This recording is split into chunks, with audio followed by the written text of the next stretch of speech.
Bienvenue à tout le monde. Donc, on parle des tests spirituels.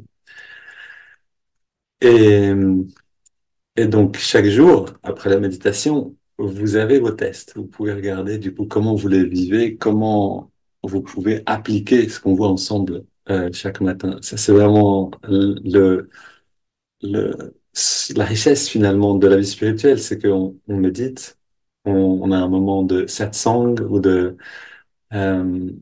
de grandir dans le discernement, en fait. Hein. C'est vraiment du Jnana Yoga, c'est-à-dire aiguiser le discernement pour ensuite, quand la vie vient frapper à la porte, être prêt à voir ce qui se présente et pas toujours être surpris euh, et pris de court. Non, on a besoin justement de se préparer. Donc, on se prépare chaque jour avec tout ça et ensuite, pendant la journée, vous avez vos tests qui viennent, bien sûr, on en a tous les jours. On en a en fait à chaque seconde. Si on regarde exactement, on en a tout le temps.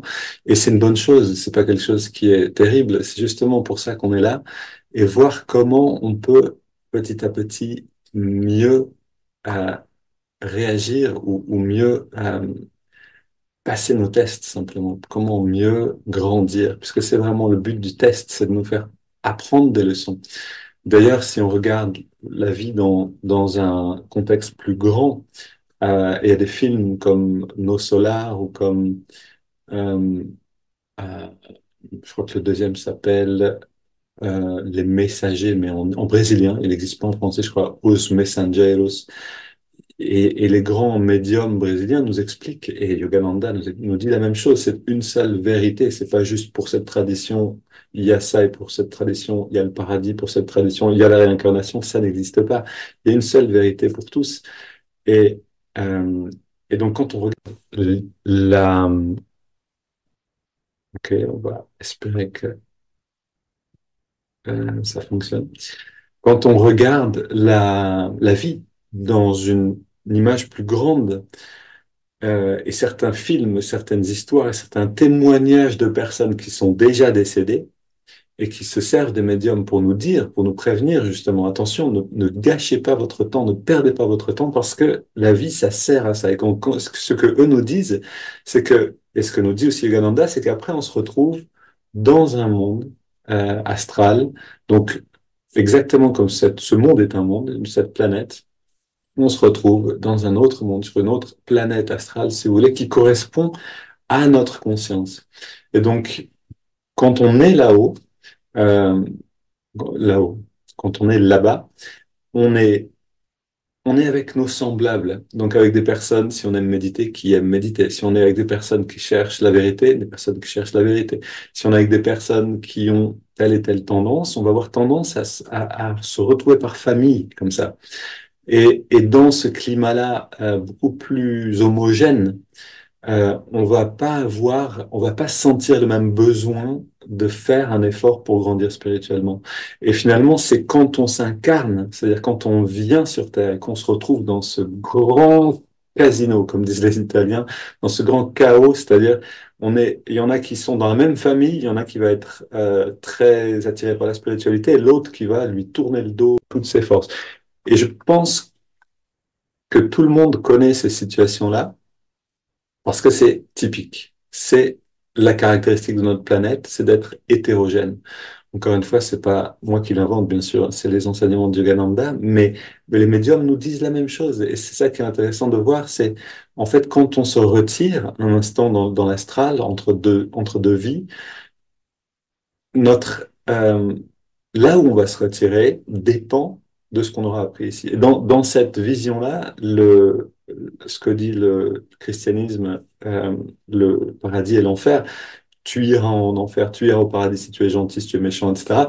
Oui, c'est vrai d'une certaine manière, mais c'est pas le but. C'est-à-dire que oui, on va se retirer après une vie, on va retrouver notre famille d'âme là où on appartient nous-mêmes, mais ensuite on va retourner ici pour passer de nouveaux tests, apprendre des leçons, apprendre à ne plus, par exemple, se mettre en colère, à ne plus tomber dans un puits de dépression et attendre que la vie passe, à ne plus agir et réagir de certaines manières ou à se libérer de certains désirs de certaines dépendances, etc., qui sont avec nous déjà. Elles vont être réactivées et réactualisées en fait dans notre vie. Mais aussi pour rencontrer des amis. Hein, et on se réincarne et puis hop, on se rencontre. Et avec certains amis, on a des choses à accomplir, on a des choses à pacifier, on a des choses à... Et donc toutes ces leçons, et c'est une infinité de leçons qu'on apprend, euh, et elles sont merveilleuses, c'est passionnant de les vivre et petit à petit de voir, tiens, voilà une personne, je la connais, j'ai le sentiment, c'est Yogananda qui disait, apprenez à reconnaître vos amis du passé. C'est merveilleux quand on commence à vivre dans cette conscience, cette dimension et qu'on comprend que les relations, que les leçons de la vie, on les passe souvent en plusieurs fois, donc on connaît ces situations. Maintenant, une fois qu'on a appris, on va pouvoir, en effet, quand on repart, quand on quitte ce corps, et on va tous le faire, on va à un moment retrouver ce monde astral. Et ce monde astral, on va en fait en changer petit à petit. On va s'élever, si vous voulez, dans l'astral, jusqu'à ce qu'on n'ait plus besoin de s'incarner. Et parce on sera libéré finalement des tests et des leçons à passer sur Terre, on aura compris les limites de la matière et de l'attachement aux choses du monde. Et donc, on n'aura plus besoin de venir là. Mais par contre, on aura encore des leçons à apprendre là-haut, d'une certaine manière, donc dans l'astral, jusqu'à ce qu'on n'ait plus besoin d'être dans l'astral. Donc, c'est vraiment, si vous voulez, une évolution de la conscience. Les plaisirs de l'astral sont différents, sont très intenses aussi, sont beaucoup plus au niveau des sentiments euh, qu'au niveau des sensations. Bon, il n'y a pas de sensation du corps, il n'y a pas de corps physique, mais il y a des perceptions, et c'est surtout des perceptions intérieures qui nous attirent, d'après ce que j'ai compris. Et ensuite, il y a le causal. Et là, je peux pas beaucoup en parler, mais c'est quelque chose qui dépasse notre entendement. Je pense que dans le causal, un yogi peut créer des mondes, des univers. Donc, on a des pouvoirs qui ressemblent vraiment à ce que nous, on pense euh, du divin lui-même, de Dieu lui-même. Mais donc ça, c'est, on va dire, ok, ça c'est un petit peu la vision, la grande vision. Ces tests qu'on est en train de passer ici, c'est bien de pas les voir seulement en disant, oh non, il m'énerve encore, ou alors, oh non, ok, il y a ça, il y a on a la tête dans la chose, ok, et ici on a besoin d'agir. Mais ça, c'est vraiment la toute petite partie de l'iceberg. Il y a tout ça qui est derrière. C'est-à-dire, on est, dans toute notre vie, on apprend plein de leçons. Et dans toutes nos vies, on apprend des leçons qui nous permettent de nous élever ensuite et ensuite d'aller au-delà de tout ça. Donc, c'est bon d'avoir aussi une vision grande quand on a affaire à ces tests-là, quand on doit y faire face chaque jour. Maintenant, qu'est-ce qu'on s'est dit hier? On a parlé qu'est-ce que je vous ai lu? Hmm, Oui, du stress en fait, hein, surtout de comment apprendre à gérer le stress, puisque c'est vraiment ça qu'un test va provoquer en nous, c'est un stress et ensuite un mouvement d'énergie et de conscience vers le bas, c'est-à-dire vers la terre, l'identification à ce qui se passe, les limitations, les émotions, ou vers le haut, une désidentification et plus de liberté. Et donc, vous vous rappelez que quand on s'entraîne à des situations de stress, par exemple par le jeûne, qu'est-ce qu'il y avait d'autre? Oui, le froid, les bains froids, les douches froides, le moins dormir, tout ça, ça crée des stress pour le corps, bien sûr. Mais il y en a un autre qui est peut-être plus facile et plus sain aussi que de se priver de sommeil. Ça, c'est pas forcément une bonne idée, mais euh, c'est de faire du sport. Le sport est un stress. Ok, donc on peut tous faire du sport. Que ça soit de marcher rapidement pendant 1 heure, ça peut déjà être pour quelqu'un un grand défi. Pour quelqu'un d'autre, ça va être de courir pendant 1 heure, ou ça va être de faire autre chose. Mais ou ça va être aussi ce qu'on appelle le HIIT, HIIT, le High Interval Intensity Training. C'est quelque chose qui est assez en vogue en ce moment, où on va rapidement faire battre le cœur en faisant des exercices qui demandent beaucoup d'efforts euh, de tout le corps assez rapidement. Et donc, on met le corps dans une situation de stress, mais on apprend à aimer ce stress. On apprend à intérieurement prendre de la distance et accepter la chose. Et en fait, ça nous fait énormément de bien spirituellement de faire toutes ces pratiques-là. Euh, moi, je me suis vraiment abonné à toutes ces pratiques et elles font partie de mon quotidien. C'est ça qui fait que vraiment je sens que j'ai de l'énergie tous les jours. Alors maintenant, et d'ailleurs Yogananda le conseillait complètement, il disait tous les jours vous devriez faire du sport, courir ou quelque chose qui vous fasse transpirer. Au moins une fois par jour, faites du sport jusqu'à transpiration. Ça ne veut pas dire un petit peu, il faut en faire un peu quand même de sport pour transpirer. Ok, aujourd'hui on va voir un petit peu autre chose. Euh,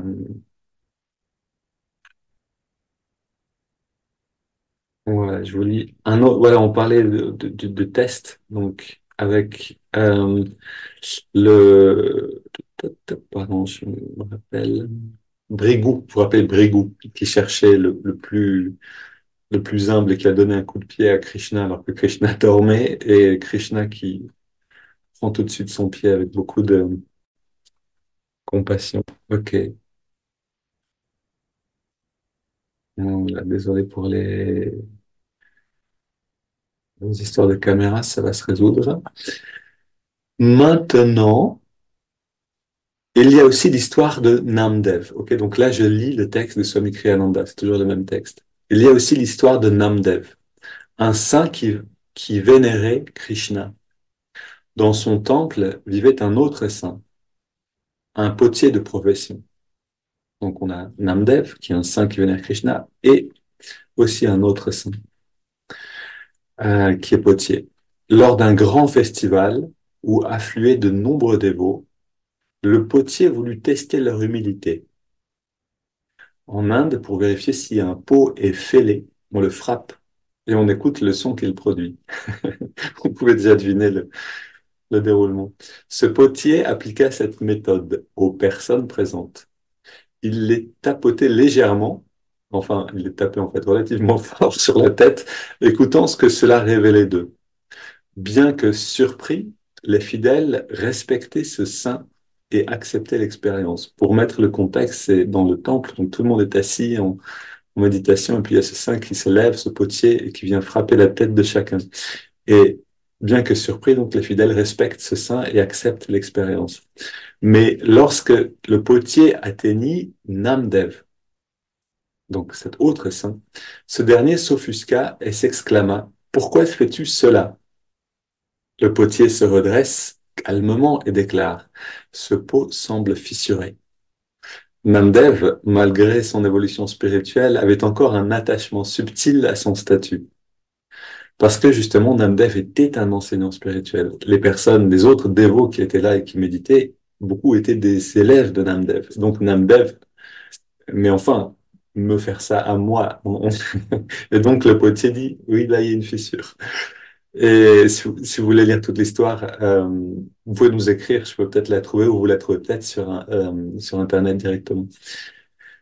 Or, je continue, devant Dieu, nous sommes tous à la fois dignes et insignifiants. Nous sommes faits à son image, mais à l'échelle de l'infini, nous ne sommes que de minuscules particules. Ce qui importe, ce n'est pas notre importance aux yeux des hommes, mais notre capacité à nous abandonner à Dieu. Et c'est en surmontant cette dernière trace d'ego que Namdev finalement pu s'éveiller pleinement.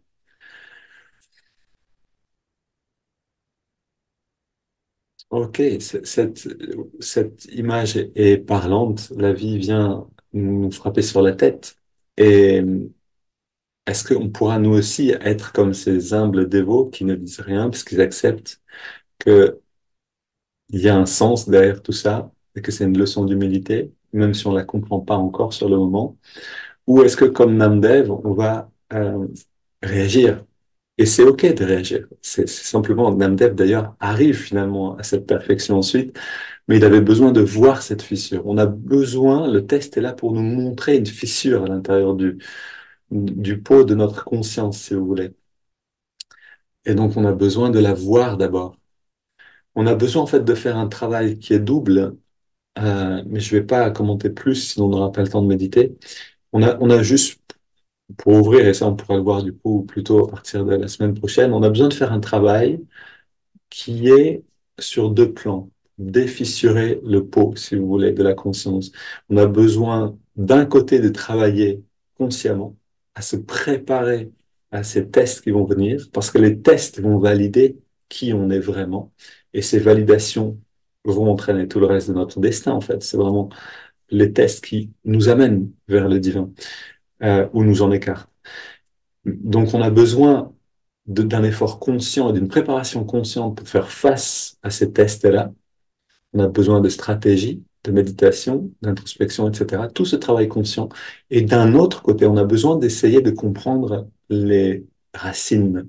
On a besoin d'aller, plus que de comprendre, d'aller à la racine de ces fissures, de ces blessures, de ces tendances qui sont en nous, et à la racine de changer la chose.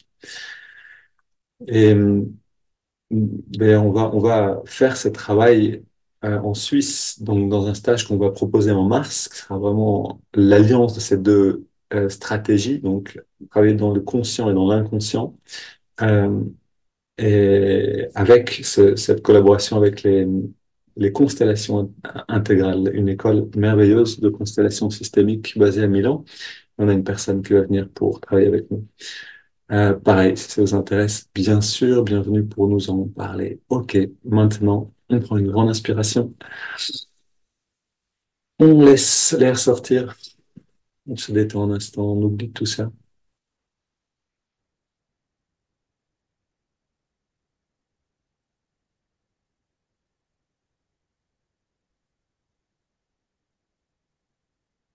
et on ressent l'intérieur. Dans quel état on est maintenant?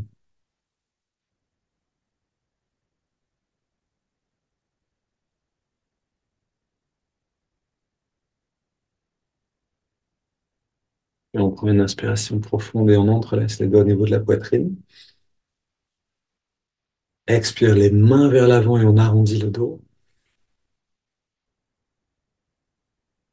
Inspire, on étire vers le ciel. Expire, on se penche vers la gauche, on étire le côté droit. On donne au corps ce dont il a besoin. On donne au mental aussi quelque chose. On donne au corps aussi quelque chose. C'est important de veiller à tous ces plans-là. On revient au centre.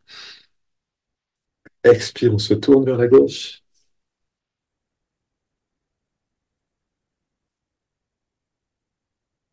Et on revient au centre. Et si on voudrait sauter des étapes, c'est-à-dire ne pas s'occuper du corps et aller directement dans la méditation profonde, c'est le corps qui va s'occuper de nous finalement. Et ça va être difficile de rester immobile et de rentrer à l'intérieur. Si on ne s'occupe pas du mental, si on lui donne pas aussi quelque chose d'inspirant et qu'on n'aiguise pas le discernement, pareil, on va avoir beaucoup de mal à trouver la porte de sortie, à entrer vers l'intérieur. On ouvre la poitrine, on se penche en arrière.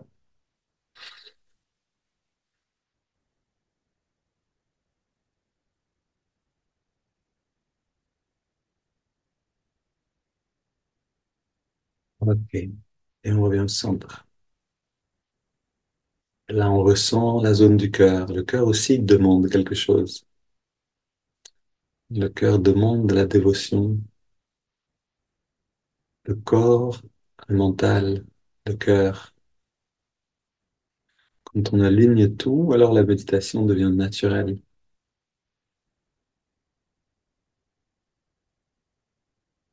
Maintenant, prenons une douzaine de respirations profondes.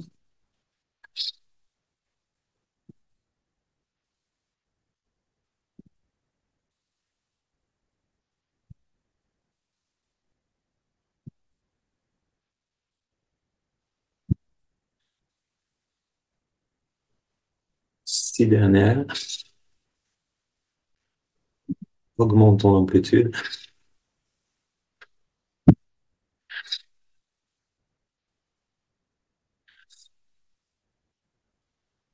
La dernière.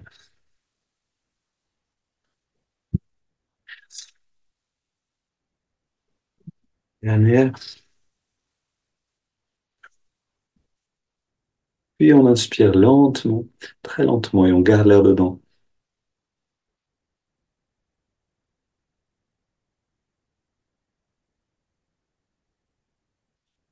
retient le souffle et on détend tous les muscles. On laisse l'air sortir sans faire d'effort. On arrête de respirer et on ressent les mouvements d'énergie à l'intérieur.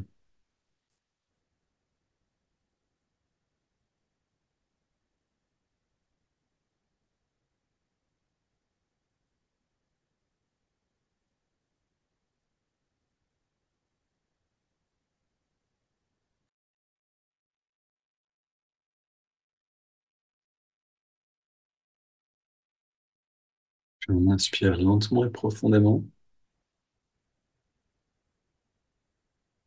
On garde l'air dedans. On rentre le ventre, on contracte le périnée. On redresse le regard. On relève tout et on expire.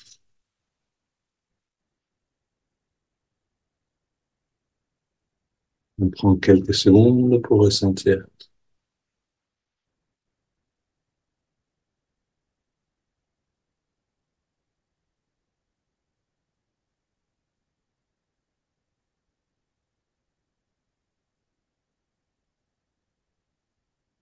Et on peut sentir et exprimer intérieurement de la gratitude pour tout ce qu'on ressent,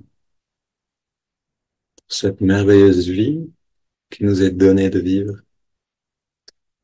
temporairement et qui nous permet de grandir pour ces enseignements si complets pour la Sangha, le groupe tout entier.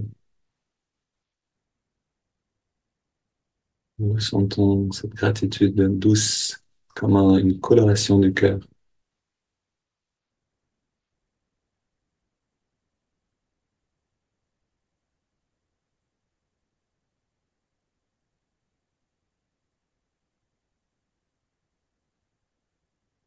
Puis on prend une double inspiration par les narines. On garde l'air dedans, on serre les poings, on contracte tous les muscles et on relâche complètement. Encore deux fois, on balaye les dernières tensions.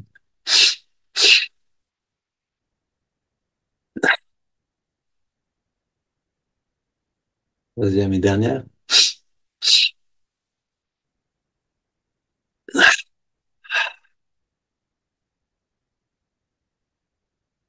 On reste très détendu. On inspire par les narines sur 5 en ressentant l'énergie remonter pendant l'inspire le long de la colonne. C'est parti.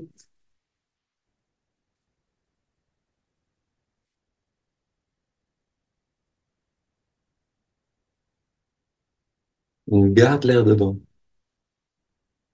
On concentre l'attention à la jonction des sourcils.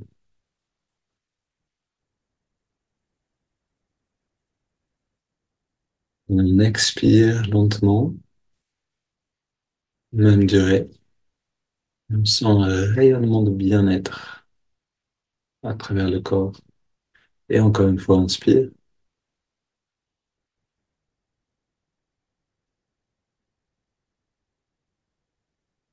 On retient le souffle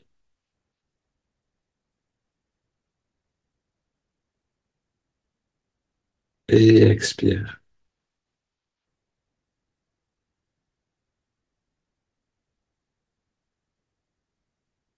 Inspire,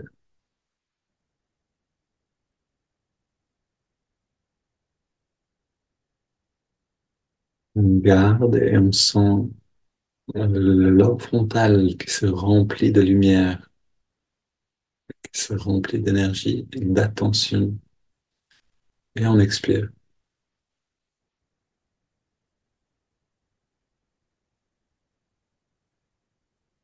Inspire,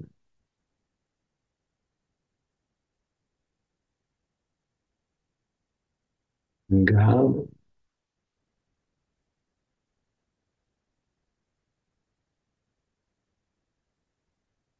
expire. Et à chaque fois qu'on expire, comme si on abandonnait un peu plus la surface, le corps physique lui-même. Et à nouveau, on inspire un dernier cycle.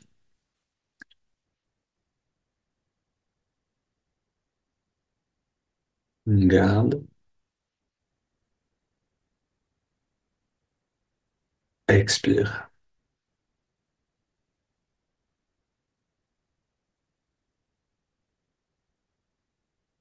Et on prend une grande inspiration et on laisse l'air aller venir. C'est le corps qui respire lui-même.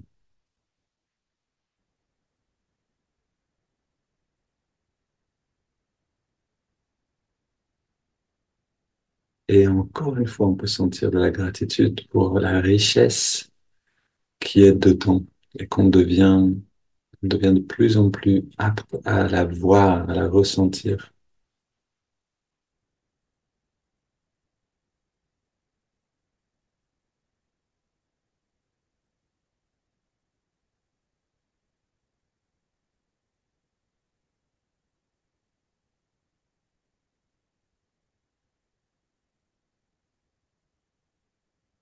Et aujourd'hui, encore une fois, je propose de chanter intérieurement, comme une exploration, une expérience, de voir comment c'est de chanter à l'intérieur, de chanter sans bouger,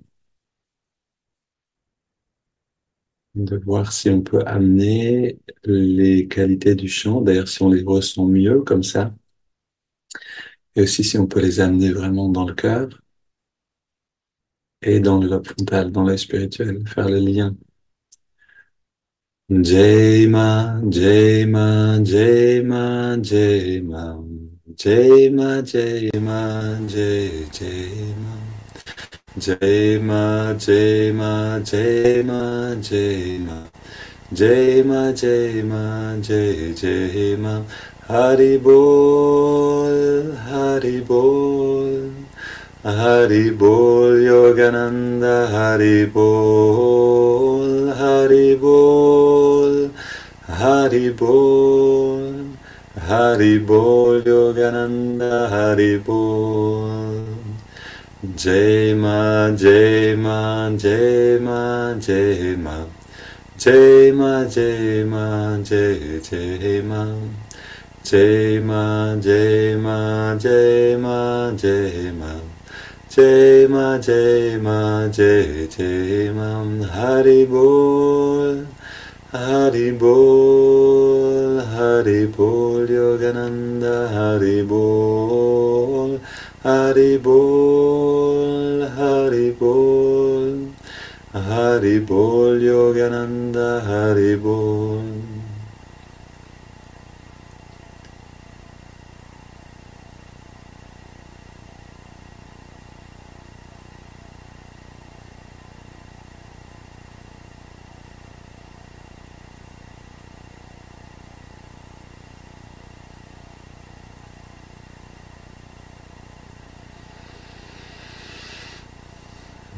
Possible que le chant continue de lui-même. Gardons cette belle qualité et amenons l'attention maintenant dans les narines pour ressentir la fraîcheur de l'inspire et la tiédeur de l'expire là où on sent l'air le mieux.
Ok, est-ce que vous avez pensé à utiliser les 5 respirations conscientes pour savourer complètement la la sensation de l'air, la respiration dans les narines. Vous voyez, c'est justement, si on peut se rappeler de ces choses, on se donne 5 respirations et on est profondément dedans. Si on se rappelle de ces outils-là, alors on peut avancer rapidement. Si on regarde le souffle à moitié présent, c'est comme si on arrêtait d'avancer. Et on peut gagner beaucoup de temps de cette manière. Maintenant, ajoutons le mouvement de l'index de la main droite. À chaque inspiration naturelle, l'index revient d'1 centimètre environ vers la paume de la main. À chaque expiration naturelle, on relâche complètement l'index, mais surtout, on relâche complètement tous les muscles du corps.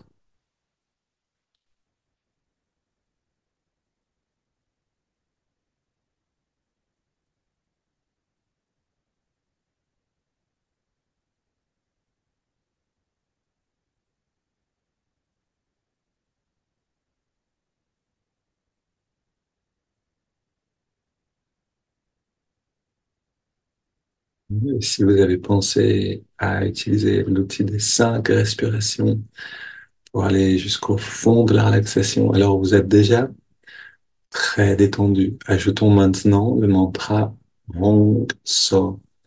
Hong qui accompagne l'inspiration et So qui accompagne l'expiration naturelle.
Maintenant, pour 1 minute de cette pratique avec le meilleur de notre conscience.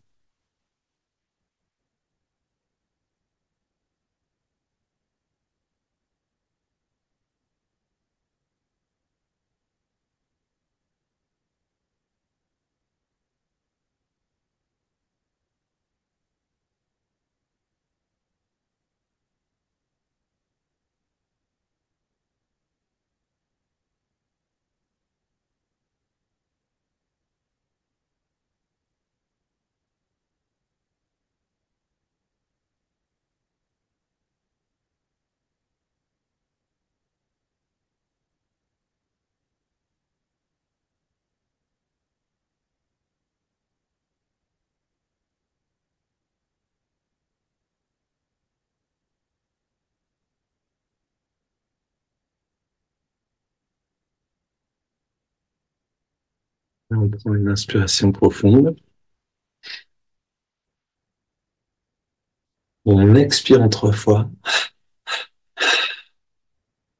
quelques instants sans respirer, complètement détendu, libre.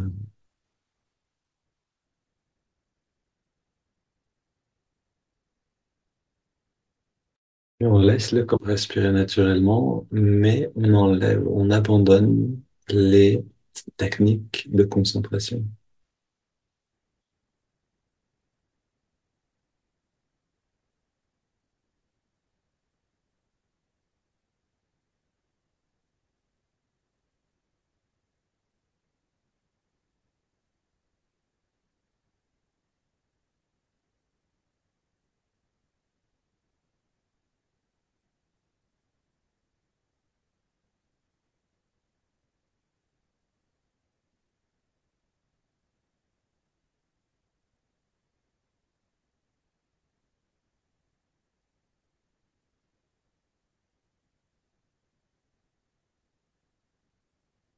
Et dans ce calme, on sent l'expansion de cette qualité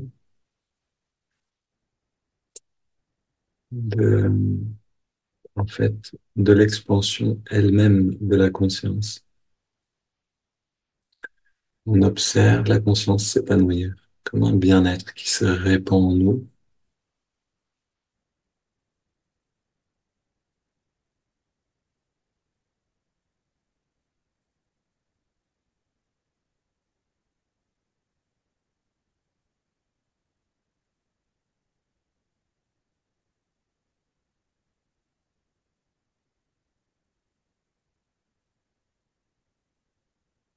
Qui rayonne au-delà des limites du corps.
Nous demeurons encore dans cette expansion autant de temps qu'elle se produit naturellement.